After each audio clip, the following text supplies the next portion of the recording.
दोस्तों, आज की कहानी है। भाभी जी, आपके पास एक ढंग की साड़ी भी नहीं थी क्या? दोस्तों, कहानी शुरू करने से पहले अगर आपने हमारे चैनल को सब्सक्राइब नहीं किया है तो सब्सक्राइब कर लीजिए ताकि आपके पास पहुंचे हर नया वीडियो। भाभी वैष्णवी की शादी पास आ रही है। आप एक हफ्ते पहले ही आ जाना। शादी के सारे काम आपको ही संभालने हैं।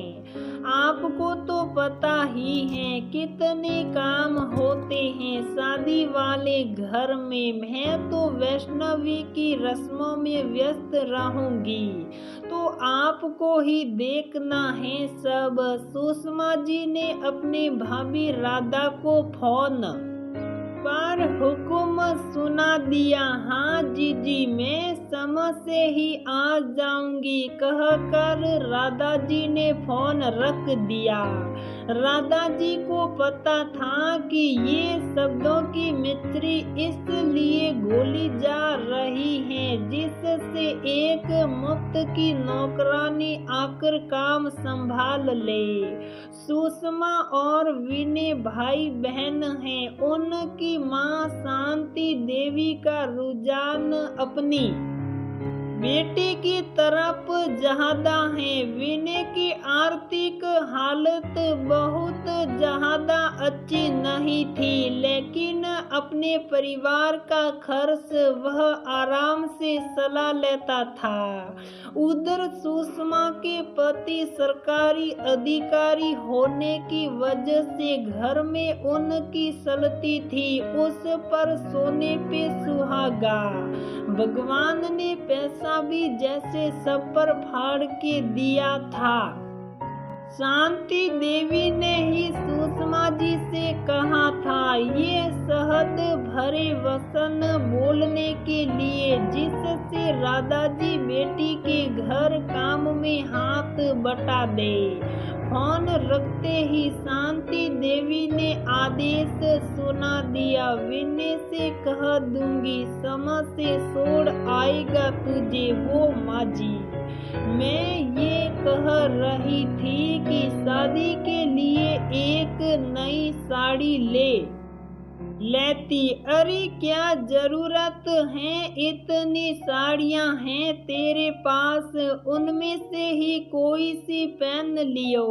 तुझे कौन सा लड़के के साथ खड़े होना है। राधा जी मन महसूस कर रह गई। शादी से एक हफ्ते पहले ही राधा जी अपनी ननद के घर पहुंच गई। पहुंचकर अभी राधा जी ने चाय भी ना पी थी कि सुषमा जी ने उनके हाथ सब्जी पकड़ा दी। भाभी फटाफट भिंडी काट कर सड़ा दो, भाई को भी भूख लगी होगी। विनय जी ने भी सब देखते समझते, लेकिन शायद बहन से प्यार ज्यादा होने की वजह से चुप रह जाते। शादी का दिन आ गया था। सुषमा जी वैष्णवी को लेकर ब्यूटी पार्लर पर चली गई।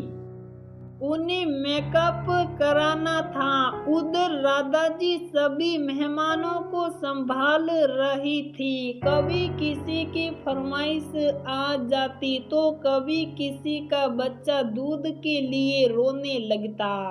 राधा जी सब अच्छे से संभाल रही थी। वह शिकायत का कोई मौका नहीं छोड़ना चाहती थी। वैसे भी वैष्णवी की शादी में क्यों हंगामा करना। जब सुषमा जी तैयार होकर आई तो उन्होंने देखा राधा जी अब तक तैयार नहीं है। सुषमा जी ने चिल्लाना शुरू कर दिया, भाभी आप अब तक तैयार नहीं हुई, अब हम सब बैठकर आपकी आरती उतारे, वहां बारात आ जाएगी। तो उनका स्वागत कौन करेगा? राधा जी खून का घूंट पीकर बोली, आप लोग चलिए मैं पीछे आती हूँ। वैष्णवी ने सुषमा जी से कहा, बस करो मम्मी, मामी को तैयार होने में ज्यादा समय नहीं लगेगा। आप लोग चलिए, मामी मेरे साथ आ जाएगी। मंडप में राधा जी एक तरफ ही बैठी थी। आज उनको पूछने वाला कोई नहीं था या तो कोई काम था ही नहीं। जब दूल्हा दुल्हन के साथ फोटो खिंचवाने की बारी आई तो सुषमा जी ने विनय जी से कहा, भाभी को फोटो के लिए बुला लो। जैसे ही राधा जी दूल्हा दुल्हन के पास जाने लगी, सुषमा जी ने उनका हाथ पकड़ लिया।